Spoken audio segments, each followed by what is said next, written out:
Welcome back to Sophomore Elite. My name is Vernon. This is my co-host Jay, and today we're going to talk about CeeDee Lamb. Will he make the leap?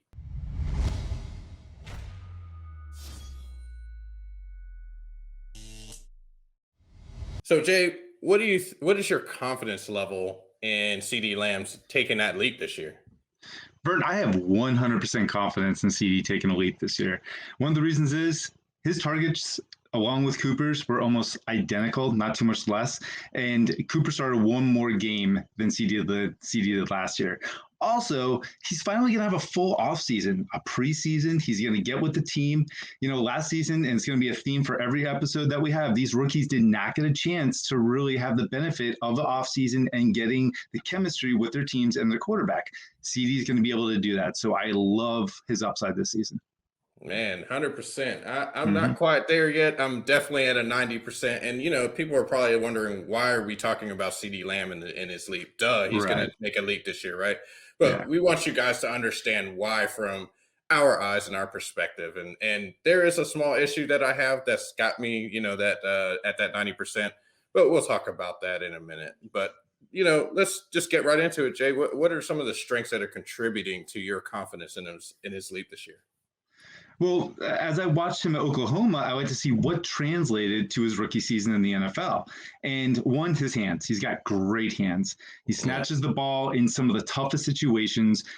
His ability to have great body control, contort his body to the ball, catching traffic, no matter if he's getting hit from behind or can identify someone coming at an angle and trying to hit him. It doesn't matter. He's not scared off from it. He's got great competitive toughness. Same thing I saw from him in college. I also love the fact that he's an alpha male receiver. Like he cannot be stopped. And I like the fact that even if he is trying to get tackled, he knows how to shake it off. He's got a great spin move that he uses. And once he gets out of that spin move and he gets around the defender, he's got the yak ability. I love how he takes off and he extends those strides. I love that, man. So, we talked a lot, right? And Mm-hmm. for me, when I'm evaluating receivers, the biggest thing is the release, right? If you can't release at the Right. NFL level, well, guess what? You're going to have problems elevating your career or even sustaining it for that matter. The good thing about Mm-hmm. CeeDee Lamb is his release is explosive. He's got very good change of direction to be able to compensate for that once he's able to manipulate the DB's hips, especially when they're trying to press it, man. I think it's a mistake to press him, but the great thing is that he's able to explode out of that, get into his stem, generally put them in chase mode where he's stacking them up, and it's Devontae Adams like. You know what I mean? It's just Mm-hmm. so amazing what I'm seeing there with his release. But I do like what you talked about with his hands, especially the play strength in his hands, his competitive toughness when he's getting blown up in the middle of the field. He still hangs onto the ball. It's all nuts. I love it. Yeah, and I like the fact that you brought up Devontae Adams. I see a little bit of Michael Thomas in the release. So obviously, the release is something that we are very excited about. And if he's got a good release, that's only going to benefit him in every other aspect of once he gets into the second and third level. So that's huge. I'm glad you brought up the manipulation part because I identify also that while he was at Oklahoma, he showed excellent field vision. I love the fact that he can see the field so well. He identifies bad pursuit angles and tackle angles, and he knows exactly how to exploit them. And that is huge for a guy that we don't think is a twitchy athlete or has excellent long speed, but he makes up for it with mental processing and how he manipulates defenders. Yeah, that play speed, that combination of mental processing and athletic ability combining for that play speed makes you faster on the field than just foot speed, right? So that's an Right. amazing quality that he has. Jay, so we talked about all these strengths and there's a lot there. There's a lot of good stuff there, but what are you thinking about? Do you have actually any concerns that might, cap his upside here? I mean, you say 100%, so I guess not, but any yeah, concerns at all? I'm gonna be nitpicking at this point, but I think his route breaks just because when I watched my Oklahoma, he was on the outside majority of the time and really didn't have a lot of diversity within his route tree. I think that's something that's going to improve this year as he's going to be moved around the offense. We're going to see him, with more routes. But my biggest thing is the top of his route, his breaks and how crisp they are. I saw him take too many steps at one point when just trying to do a quick curl, and it really slowed him down, didn't allow him to get a lot of cushion from the defender. That's something that's an area I know that he has to improve in if we really want to see exactly what the top end of his upside is.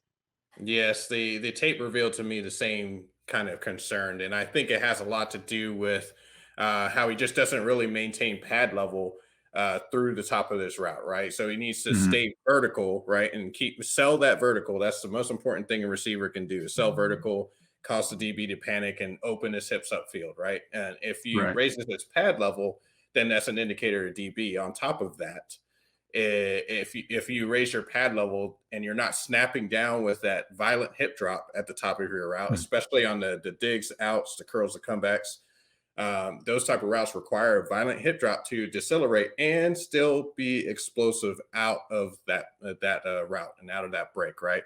So Right. that being inconsistent bothers me, but I think it goes a little bit to his mental processing, playing a little bit slower, trying to think about running those routes. Because I don't, did he do a lot of that in college? Those four route types there? No, no, not at all. And I think that's where, we're going to see what Kellen Moore has in store for him as far as expanding that route tree.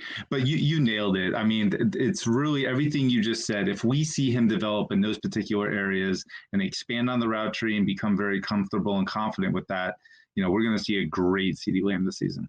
All right, Jay. So we talked about CeeDee Lamb as an individual and how his skill set is going to contribute to his elevation this year. How do you think that the offense is actually going to contribute to his leap this year? Well, the first thing is Vern, Dak is back. He's got a healthy QB. And when he was with Dak in the first 4 games, actually, let's make it almost 5 when Dak got hurt in the Giants game, that was when CD had his only 2 100-yard games all season. He was on pace for almost 1,400 yards if Dak was going to stay healthy. So that's huge. Along with that, we're going to have a healthy Cowboys offense, just about healthy. And Cooper and CD are just going to complement each other. We've seen how this works in the NFL. One dynamic receiver is guarded, the other one's a little bit more open. They're just going to help each other out, and I think that is going to be huge as far as what CeeDee Lamb can deliver in this season. Yeah, man. And one of the other things that we really need to talk about is how, the Cowboys kind of made a transition after Garrett left and McCarthy came in. Even though they kept Kellen Moore as the offensive coordinator, they kind of slid a little bit from the Air Coryell system to the West Coast system, right? And the West Coast system focuses on, timing routes and things like that and kind of short and intermediate areas of the field. What we have seen of Lamb's skill set is really going to feed that because he's going to be able to get open early. You need to be able to do Yeah. that in order to succeed in the West Coast offense. And his release totally helps him be able to do that. So I think if he can really work on that route running aspect that we talked about and concerns, he's going to be a 3-level threat, and it's a wrap at that point, especially with Dak being back and being able to push the ball down the field, unlike Andy Dalton did last year. Right. Yeah, I completely agree with you. And in fantasy, I think that as well as I do, it's just going to work out, in everybody's favor. Yeah, absolutely. So for those of you guys that are worried about, Cooper and Lamb actually cannibalizing each other, that's not a real thing. Oh, We no. already have plenty of evidence of that from those first 4 and change games last Yeah. year, and we know what that looks like. So if anything, they're going to be it's more of a synergy than anything. So I think that the sky is the limit with this offense next year, which is kind of painful for me as you can see, right? So that I think we're good as far as that's concerned, and it's really going to be an obvious leap for CeeDee Lamb next year. All right, man. The offense is going to be a huge contributor here, and what do you have any final thoughts, Jay? Like kind of putting it all together. Yeah, CeeDee Lamb is going to be the wide receiver 1 for the Cowboys next season, easily. Like I said, I'm 100% confident in his, sophomore leap. I'm 100% confident that he's going to be their wide receiver 1. Okay.